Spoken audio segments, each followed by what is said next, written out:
खबर में खुश आमदीद।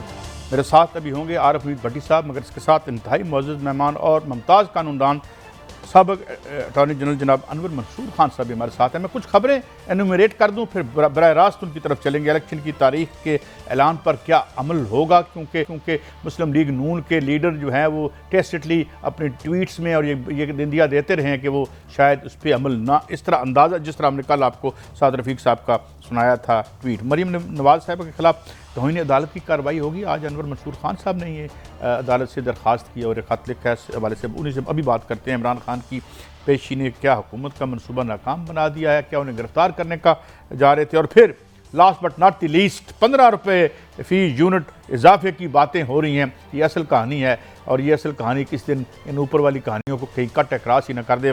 आपका बहुत शुक्रिया, आपने हमें टाइम दिया। ये जो फैसला महफूज हुआ है इस पर तो चलें, हम आज दिन को भी आपसे बात करते रहे, मगर ये जो आपने एक पटिशन कह लें दरख्वास्त डाली है और बड़ी जस्टिफिएबली, यानी ये जो बातें हुई जलसे में जो मौजू बने हमारे मुअज़्ज़ज़ जज साहिबान, तो आप क्या समझते हैं कि यूँ लगता है कि जैसे अब कोई रेड लाइन्स इस हवाले से क्रॉस होना मामूल की बात बन गई है, या आप समझते हैं इस पर कोई एक्शन होगा? जनाब खान साहब। बिस्मिल्लाहिर्रहमानिर्रहीम।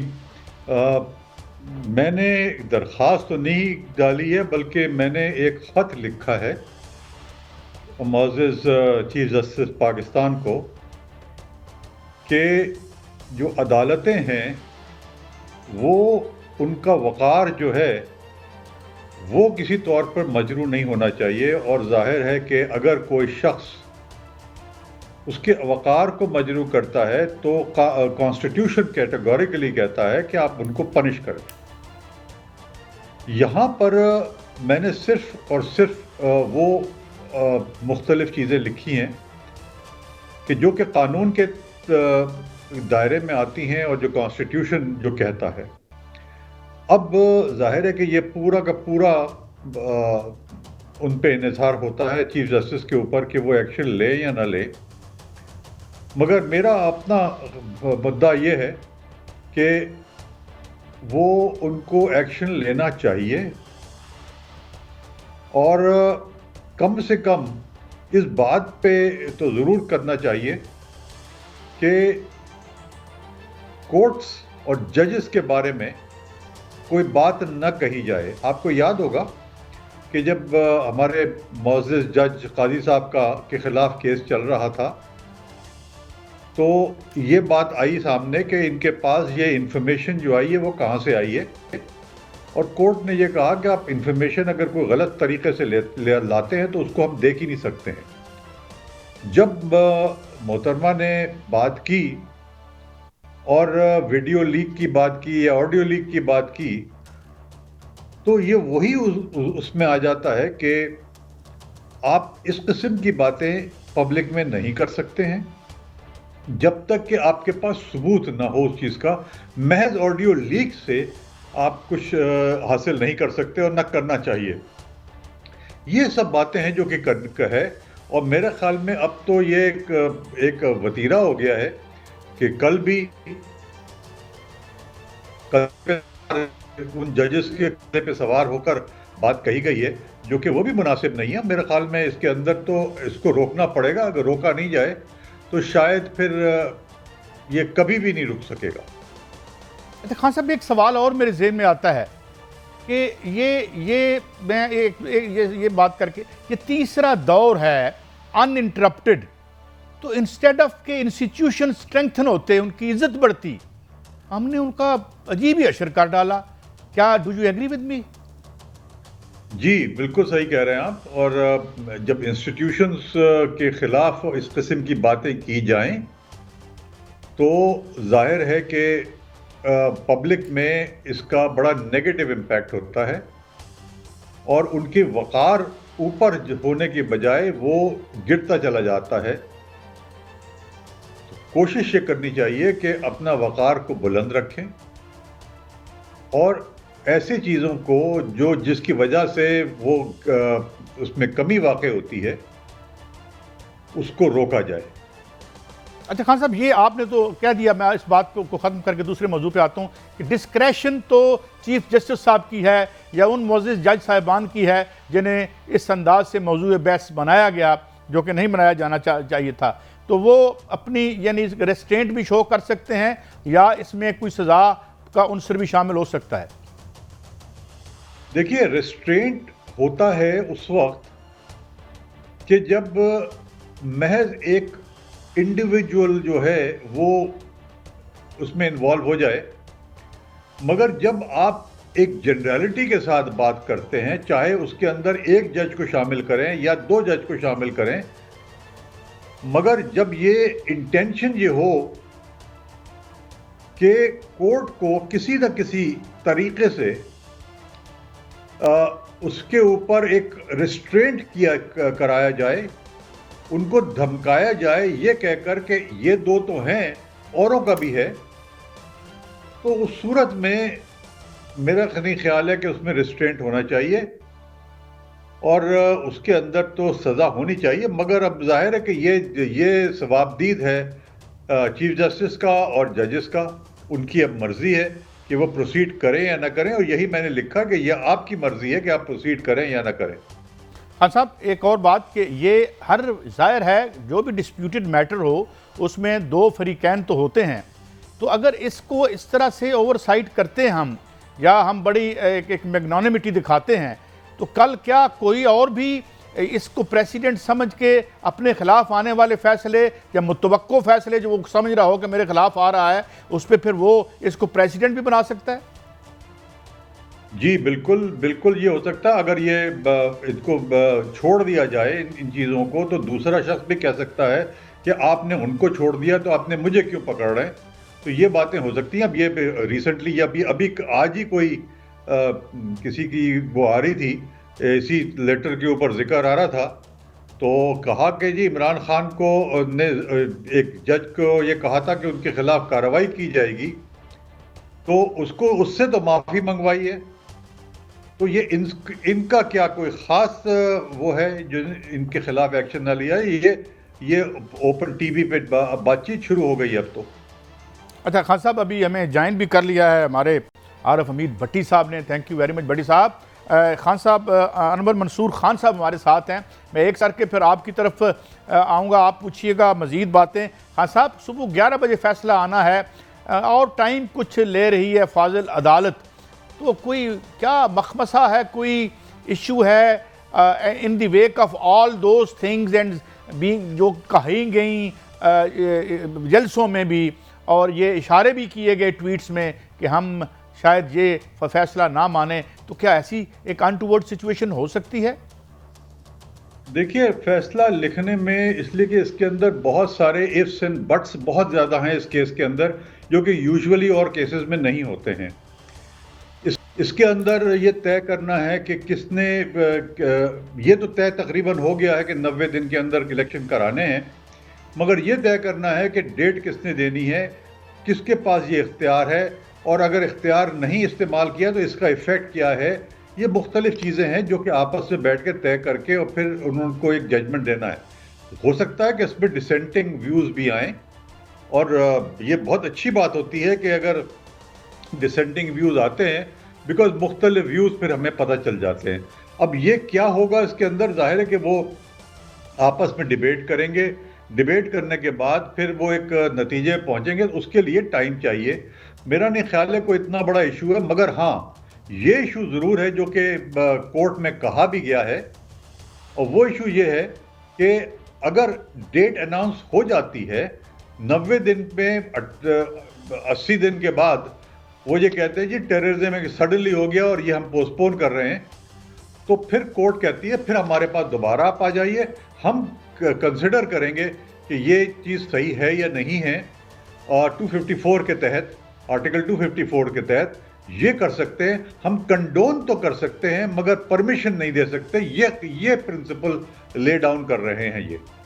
जी भट्टी साहब हमारे साथ हैं और आपको सुन रहे हैं। जनाब मोहतरम अनवर मंसूर खान साहब, प्लीज़ ओवर टू यू। भट्टी साहब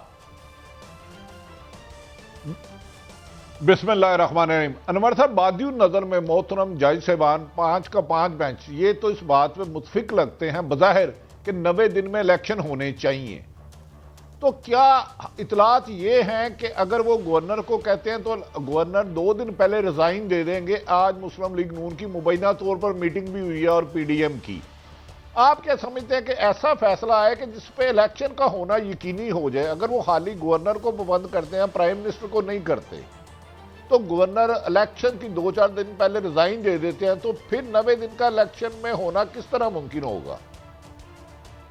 देखिए, ये बिल्कुल आप सही कह रहे हैं और यही नहीं है, बल्कि इस हद तक बात गई है कि अगर वो भी हो गया, डेट भी दे दी जाए और इलेक्शन कमीशन के पास आए और इलेक्शन कमीशन पूरे रिजाइन कर दे, तो फिर क्या होगा?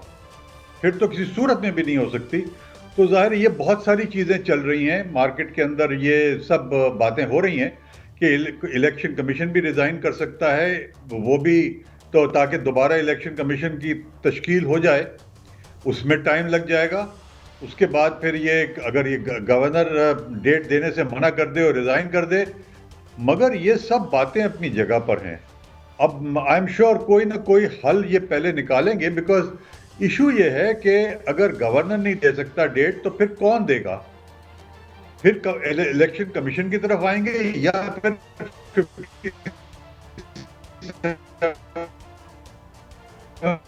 की तरफ जाएंगे? कहा कि प्राइम मिनिस्टर का मशवरे के बगैर, या सॉरी, इलेक्शन कमीशन के मशवरे के बगैर वो नहीं कर सकते हैं। और दूसरा, आर्टिकल 48 का जिक्र हुआ है कि वो जो है प्रेसिडेंट जो है वो एडवाइस प्राइम मिनिस्टर की करते हैं। मेरा अपना व्यू ये है प्रिंसिपली कि इलेक्शन के मामले में प्राइम मिनिस्टर का कोई रोल नहीं है, और जब भी 57(1) के अंदर जो मुशावरत है वो कमीशन और प्रेसिडेंट के दरमियान में है। तो ये मुख्तलिफ चीज़ें हैं जो कि देखी जाएंगी, और इन दोनों को चीज़ों को, तीनों चीज़ों को देख कर और फिर ये फैसला होगा कि किस तरीके से इस मामले को आगे लेके जाया जाए। अच्छा जी खान साहब, एक और मेरी सबमिशन है जी आज जी। यूसुफ रजा गिलानी के इशू में स्विस बैंक को खत लिखना था, लेकिन उस वक्त की मौजूदा अदालत ने बजाय वजीर खारजा को साथ प्राइम मिनिस्टर को पाबंद किया था। तो उसकी वजह से जब उन्होंने लेटर नहीं लिखा तो उन्हें घर भेज दिया गया था। क्या गवर्नर के साथ अगर सुप्रीम कोर्ट चाहे, मतलब वो तो यकीनन वो बेहतर जानते हैं, कोई ऐसा रोल बनाया जा सकता है जिससे हुकूमत, क्योंकि असल तो प्राइम मिनिस्टर ने फैसला करना इलेक्शन कराना या नहीं कराना, पीडीएम ने, गवर्नर तो उन्हीं के नुमाइंदे हैं ना, तो क्या श्योरिटी यकीनी की जाए जिससे आइन की बहाली यकीनी और 90 दिन में इलेक्शन होना मुमकिन हो जाए?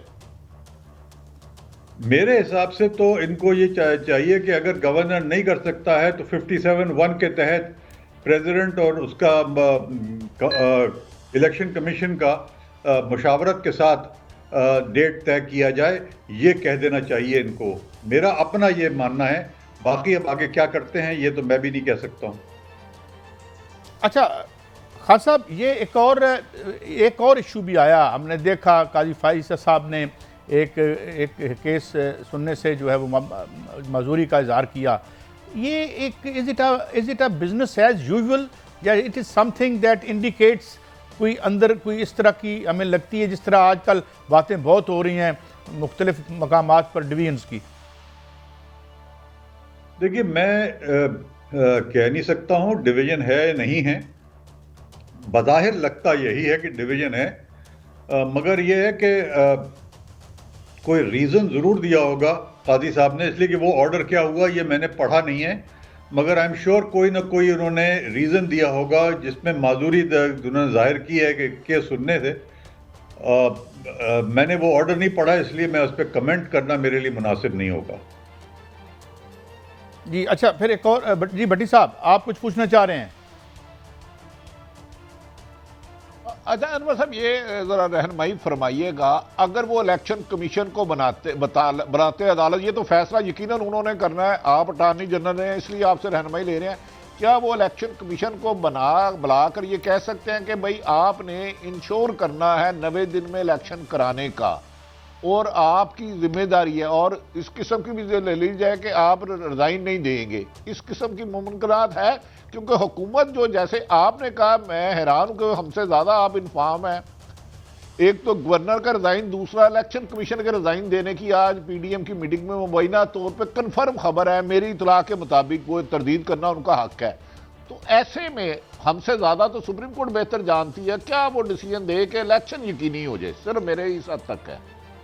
देखिए, जाहिर है वो ये तो किसी को पाबंद नहीं कर सकते कि वो रिज़ाइन न करें, मगर जाहिर है कि अगर रिज़ाइन करते हैं तो मेरे हिसाब से वो बेसिकली ये कह रहे हैं कि हमें आपका हुक्म जो है वो नहीं मानना है। तो शायद कंटेम्प्ट के ज़ुमरे में आता है, मगर डिले ज़रूर होगा इस मामले के अंदर। और अगर कोर्ट ये कह देती है कि आप रिज़ाइन नहीं करेंगे तो शायद उसमें कोई भलाई हो जाए, मगर मेरा नहीं मानना है कि वो ऐसी बात लिख सकेंगे, इसलिए कि ये जो है वो एक्सक्लूसिव राइट है, हर शख्स का इंडिविजुअल राइट है, उसका फंडामेंटल राइट है कि वो कोई काम करे या ना करे। अच्छा खान साहब, एक तो इदारे अगर नहीं मान रहे जी, पैसे नहीं है से अतर मनेला साहब ने तो यह सवाल उठा दिया कि जो सीएम का पर्सनल राइट है असम्बलियां तलील करें, कि पहले ये जानना होगा कि असम्बलियां तलील, क्योंकि ये तो हर अफसर का राइट है कि अगर वज़ीर आला समझता है वो डिलीवर नहीं कर रहा, एमपीए समझ रहा है नहीं डिलीवर कर रहा, तो वो असम्बलियां तहलील कर दे। इस पर भी तो अदालत, मौजूदा अदालत ने सवाल उठाया। और दूसरा, मुंदो हेल साहब का एक नोट अभी रिकॉर्ड का हिस्सा नहीं बना तो सोशल मीडिया पे आ गया, इसको आप किस तरह देखते हैं? ये देखिए, दो चीज़ें हैं। जो राइट जो है वो चीफ मिनिस्टर का अपनी जगह पर है। अतर साहब ने, जस्टिस अतर साहब ने बहुत वाज़े तौर पर एक सवाल उठाया था, मगर चूंकि अब जस्टिस अतर से जो हैं मिनल्ला और जस्टिस याहिया दोनों बेसिकली अब वो चूंकि बेंच का हिस्सा नहीं थे, तो वो अब बेंच का इख्तियार था कि उन सवालात को लेके आगे चलती या ना चलती। इसके अंदर वो चूंकि सवालात को आगे लेके नहीं चले हैं तो उसका कोई जवाब भी नहीं है, मगर बहुत क्लियर है कानून के अंदर कि चीफ मिनिस्टर के पास पूरा इख्तियार है, चाहे वो कोई और उससे कह रहा हो, चाहे वो कुछ भी कर रहा हो, मगर अगर एक दफ़ा चीफ मिनिस्टर ये लिख के दे देता है गवर्नर को, तो उस सूरत में ये मैंडेटरी हो जाता है कि वो 48 घंटे में वो असेंबली जो है वो डिसॉल्व हो जाएगी। इसमें कोई इबाहम नहीं है और कॉन्स्टिट्यूशन बिल्कुल एब्सोल्युटली क्लियर है इसके ऊपर। दूसरा, जहाँ तक आपका सवाल है, वो बेसिकली जाहिर है कि मैं उसका जवाब मुश्किल है मेरे लिए देना, मगर बहरहाल अब ये आजकल जो चल रहा है मामला, उसके अंदर मुश्किलात तो हैं। अच्छा खान साहब, एक और बात ज़रा इससे हट के, जो लीगल बैटल है या रैंगलिंग है, असल कहानी तो यही है कि जो इस वक्त गवर्नमेंट है उसे अंदाज़ा है कि उन इलेक्शन में जाना उनके लिए इंतहाई गैर मुनासिब है, माशी हालात और जो इलेक्शन रिज़ल्ट आ रहे हैं। तो क्या अगर ये हम एक किस्म की अगर इदारे खड़े हो जाते हैं खुदा न खास्ता अदलिया के सामने, तो एक सिविलियन डिक्टेटरशिप का दौर भी क्या हमें ये दामनगीर हो सकता है? देखिए, उन्होंने जो जजमेंट में लिखा हुआ है सिसिलियन माफिया और डिक्टेटरशिप अपनी जगह पर, जो भी आप कह लें उसको, बेसिकली अगर वो खड़े हो जाते हैं गवर्नमेंट ये जजमेंट के ख़िलाफ़, तो बज़ाहिर तो यही लगता है कि ये तो खुली वो एक हम अल्फाज तो मुनासिब नहीं हैं कि क्या कह सकते हैं, मगर हाँ ये तो बिल्कुल साफ नज़र आ रहा है कि ये किसी न किसी तौर पर ऑब्जेक्ट करना चाहते हैं, बदमाशी कह लें इसको या जो भी आप कह सकते हैं इसके अंदर, मगर ये होना नहीं चाहिए। इस वक्त कोर्ट्स जो हैं उनको हमें पूरा पावर देनी चाहिए। कोर्ट्स को के मामलात के अंदर हमें सपोर्ट करना चाहिए और किसी तौर पर भी अगर कोर्ट ऑर्डर कर दे और उस पर अमल दरामद ना हो तो उस पर एक्शन भी लेना चाहिए। ये बहुत ज़रूरी है अगर हमें आगे चलना है इस मुल्क को लेकर, इसलिए कि जहां कोर्ट्स काम करना बंद कर जाएं या कोर्ट्स के ऊपर अमल दरामद ना हो, वो मुल्क जो है वो आगे नहीं चल सकता, वो डूबने की तरफ निकल जाता है। बहुत शुक्रिया अनवर मंसूर खान साहब, आपने हमें एनलाइटन किया। बहुत सी बातें इसी उम्मीद के साथ और इस दुआ के साथ कि मुल्क चले और नस्लों की खुशबू में ज़िंदा रहे और हम अपने छोटे छोटे वेस्टेड इंटरेस्ट के पेश नज़र इसमें खुदा न खास्ता कोई बर्बादी ना करें। ब्रेक है, ब्रेक के बाद वापस आते हैं और कुछ और ख़बरें हैं। खान साहब की आज पेशी थी, वहाँ क्या हुआ, और बिजली का यूनिट 15 रुपये का जा रहा है, ये हमारी सियासत पे कैसे असरअंदाज हो सकता है, इसे हमें अंडर एस्टिमेट नहीं करना चाहिए। एक ब्रेक के बाद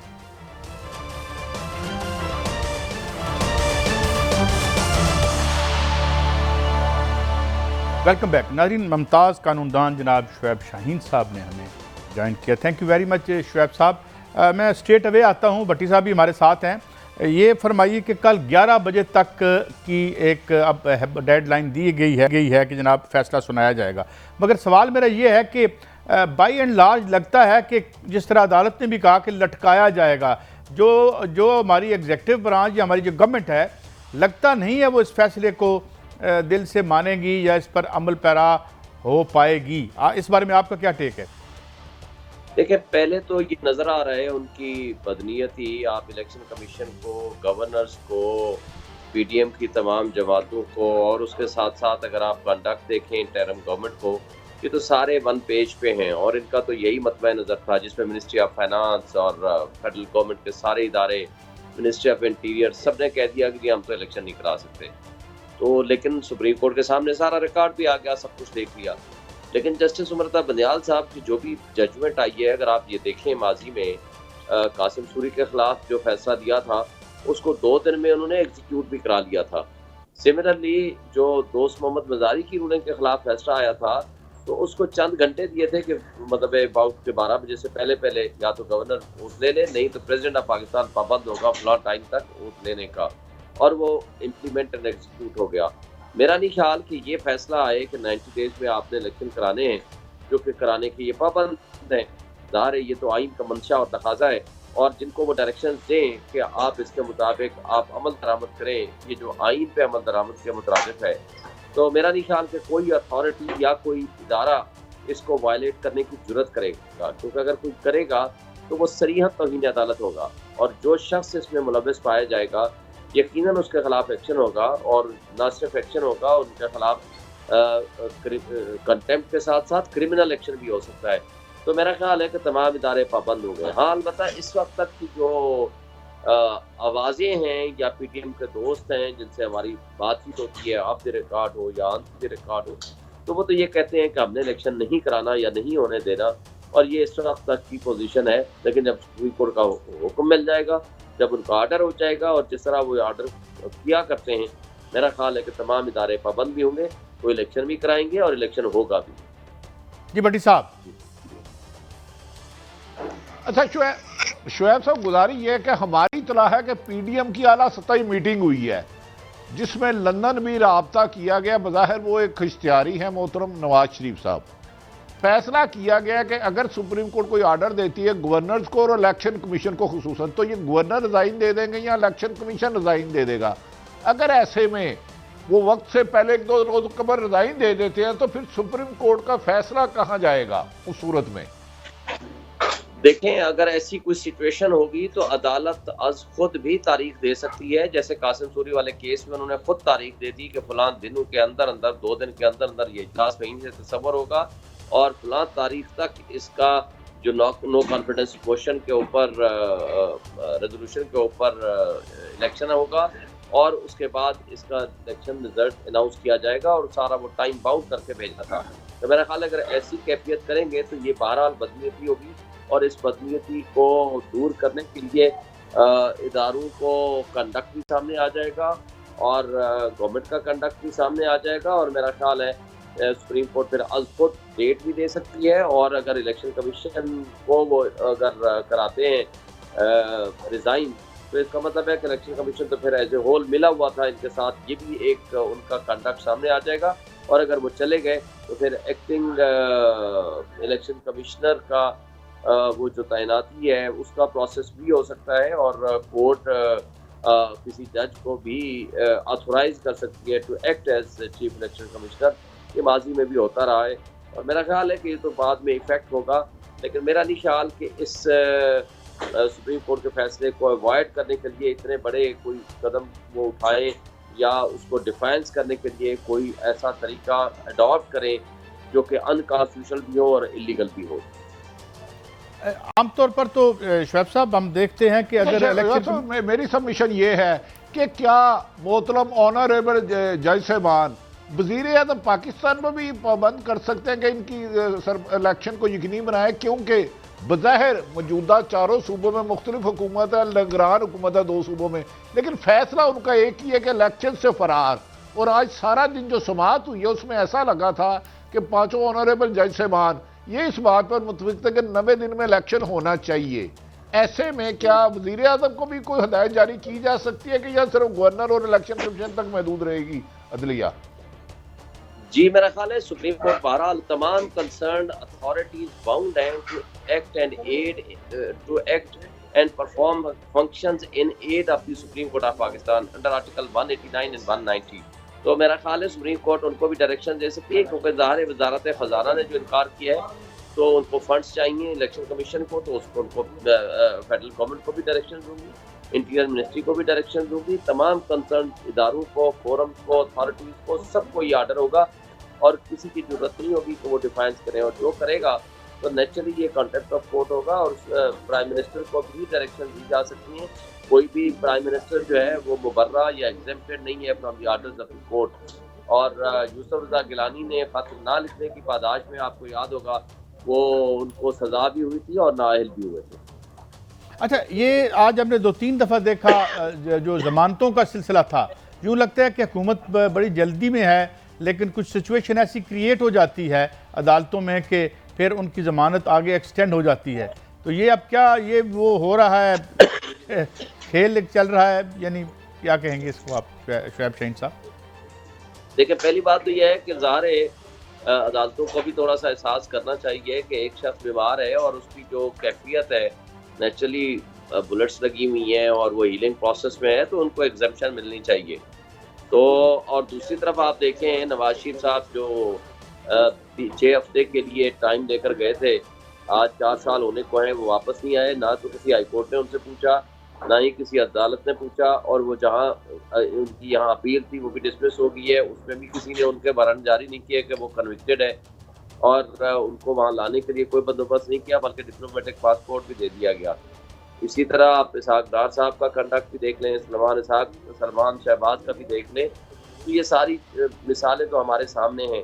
और प्राइम मिनिस्टर साहब खुद उनके गारंटियर थे नवाज शरीफ साहब के, लेकिन इमरान खान साहब की तरफ तलवारें ज़रा ज़्यादा तेज़ हैं और उसके बावजूद गिला इनसे है मुस्लिम लीग नून के लोगों का कि जनाब इमरान खान साहब के साथ हौला हाथ रखा जा रहा है या उनके साथ रियायतें बरती जा रही हैं। तो अगर ये रियायतें हैं तो मैं समझता हूँ कि फिर जो नवाज शरीफ साहब के साथ हो रहा है वो क्या है। तो बहरहाल ये तो एक चूँकि पॉलिटिकल विक्टिमाइजेशन के केसेस हैं, ये सारे झूठे केसेस हैं, उनको फंसाने के लिए, उनको बिजी रखने के लिए, ताकि वो अपनी मूवमेंट्स को कर्टेल कर सकें और वो लोगों के पास न जा सकें। तो बहरहाल ये सारी चीज़ें हैं और पब्लिक देख रही है, लोग देख रहे हैं और लोग उसको रिस्पॉन्ड भी कर रहे हैं। अगर राजनपुर राजी खान के ज़िले से अगर इस तरह का लोग पसमानदा तरीन इलाके से भी इतनी अवेयरनेस है, लोग उनको वोट दे रहे हैं और सपोर्ट कर रहे हैं, तो मेरा ख्याल है लोगों को अवेयरनेस है, लोग सब समझते हैं आज वो माजी वाला ज़माना नहीं है। शुएब शाहीन साहब, चूँकि आपने 8 बजे मुझे कहा था शायद रहनुमाई फरमाए। जी जल्दी से, भट्टी साहब इन्होंने जाना है 8 बजे से पहले। शुएब साहब, मरियम नवाज साहबा की बड़ी मासूम सी ख्वाहिश है कि पहले इमरान खान को सजाएं दे, नवाज शरीफ की सजाएं माफ करे, 2 जज साबिक चीफ जस्टिस के खिलाफ कार्रवाई करे। क्या ये आइन में इसकी गुंजाइश है कि मरियम साहब के कहने पर इलेक्शन बाद में हो, पहले इन सबको सजाए हुए जज साहबान को, नवाज शरीफ बाइज्जत बरी हो? ये लीगल है और जो हद तक इज्जत की है उन्होंने, उस पर वकला बरादरी भी बज़ाहिर उतना नहीं बोल रही जितनी माजी में एक स्ट्रगल है पूरी वकला बरादरी की। लेकिन पहली बात तो यह है कि उनसे पूछा जाए कि भाई वो उनको तो कन्विक्शन हुई हुई है करप्शन चार्जेस पे, और वो कन्विक्शन भी आज फील्ड में है और वो अपील के वो पैरवी करने के लिए भी नहीं आ रहे। 4 साल से वहाँ बैठे हुए हैं, आज उनका सगा भाई इक़्तिदार में है, वो अगर नहीं आते इस ज़माने में भी, आज एस्टेब्लिशमेंट के साथ उनकी दोस्ती है, आज उनकी जो पंजाब का इंटरम सेटअप है वो भी उनका खास उनका नॉमिनी बना बैठा है। अगर आज वो मुल्क में वापस नहीं आते तो वो कौन सा दिन होगा जब वापस आएंगे। भाई इमरान खान के खिलाफ तो एक भी करप्शन का चार्ज नहीं है। 144 के हैं, दहशतगर्दी के हैं, गद्दारी के हैं, पता नहीं किस किस चीज़ के हैं। वो तो उनके खिलाफ सारे पॉलिटिकल विक्टिमाइजेशन के केसेस हैं, या पुलिस के बनाए हुए हैं या FIA ने बनाए हुए हैं। तो उनके खिलाफ उनको आप कैसे उनके एट पार कर सकते हैं। उनसे एक सवाल किया जाए कि ये जिस घर में आप खुद जाकर रही हैं, आपके दोनों भाई रह रहे हैं, जहाँ आपका बाप वहाँ जाकर रह रहा है, तो वह है किसका असल में, ये आज बता तो दें। बाकी तो चलो सारे इल्जाम बाद की बात है। जिस घर में पिछले 30 साल से आप लोग रह रहे हैं वो बताते हैं, उसकी रसीदें कहाँ हैं और वो किसका है, आज तक नहीं पता वो किसका है। कभी कहते हैं वो हमारा नहीं है, कभी कहते हैं हम किराए पर रह रहे हैं, कभी कहते हैं वो दादा का था, कभी कहते हैं किसके पास है। मतलब अभी तक आज तक उसके एवन फीड अपार्टमेंट का फैसला नहीं हो सका वो किसके हैं। और इसी बात पे मरियम नवाज की एक कुटल भी हो गई है। तो बात यह है कि निज़ाम इंसाफ हमारा कोई एज सच कोई उनको इसलिए फेवर चल रहे हैं और उसके बावजूद वो क्योंकि उनको प्रेशराइजिंग टैक्टिक्स और एक माफिया का जो तर्ज अमल होता है वही वो इस्तेमाल करने के आदी हैं, ताकि एक प्रेशर बढ़ा के वो अपने आप को बरियो ज़िम्मा कराएं या अपने आप को वो तस्वर कराएं कि हम तो बड़े मजलूम हैं, हमारे साथ बड़े अदलिया ने बड़े जुल्म और नाइंसाफियाँ की हैं और इस वजह से जनाब हमारा तो मामला अलग है। इनके दोनों सगे भाई एब्सकॉन्डर हैं, कन्विक्टेड हैं, एक्यूज्ड हैं। बाप इनका कन्विक्टेड है, एक्यूज्ड है, एब्सकॉन्डर है। तो भाई आप उनको तो पहले बुला लो, अदालत में पेश करो और आज जितना माहौल आपके लिए फेवरेबल है और कब होगा तो उसके बाद आप फिर बात करें ना। इनके पाकिस्तान छोड़ के नहीं गया इमरान खान, वो लंदन नहीं भाग के गया, वो दुबई भाग के नहीं गया, वो लोगों में बैठा हुआ है। उस पर कातलाना हमला हुआ, उसने बर्दाश्त किया। 35 के करीब FIR हुई, उसने बर्दाश्त की। आज वो हर अदालत में 4-4 तारीखें मुकदरा है, वो पेश हो रहा है। वो उसने तो किसी से कोई गिला नहीं किया, वो तो रूल ऑफ लॉ की आज भी बात करता है। वो तो कहता है अदलिया का एहतराम होना चाहिए, वो तो कहता है कि कानून सबके लिए बराबर होना चाहिए। तो मेरा ख्याल है कि लोग इन चीज़ों को आप समझते हैं। बहुत शुक्रिया जनाब शुएब शाहीन साहब। बड़ी साहब क्विकली कुछ खबरें, आप इस्लामाबाद में हैं और कुछ खबरें हैं आपके पास मीटिंग PDM की, जल्दी से हमें कुछ नई बातें बता दें, फिर प्रोग्राम हम ख़त्म करेंगे। जी बड़ी साहब। काजी साहब, वादी उल नज़र में प्लानिंग की गई है कि इमरान खां बढ़ती हुई मकबूलियत और राजनपुर का इलेक्शन PDM की सियासत में आखिरी कील साबित हुआ। उन्होंने कहा जो मर्जी हो जाए इलेक्शन नहीं जाना। इस सिलसिले में नवाज शरीफ ने एक अहम तरीन शख्सियत से रब्ता भी किया है कि हमारी आपकी कमिटमेंट थी इलेक्शन नहीं होंगे। अब क्या होता है सुप्रीम कोर्ट का हुक्म आने के बाद देखा जा सकता है, लेकिन हुकूमत इलेक्शन से फरार का हर रास्ता अपनाएगी जहां तक जा सकती है। कल का इल्म गैब का इल्म अल्लाह के पास है। बहुत शुक्रिया बड़ी साहब, वक्त खत्म हुआ, बातें हम आपसे कल करेंगे इंशाअल्लाह ताला। इजाज़त दीजिए, ये था हमारा आज का शो। अल्लाह हाफिज़।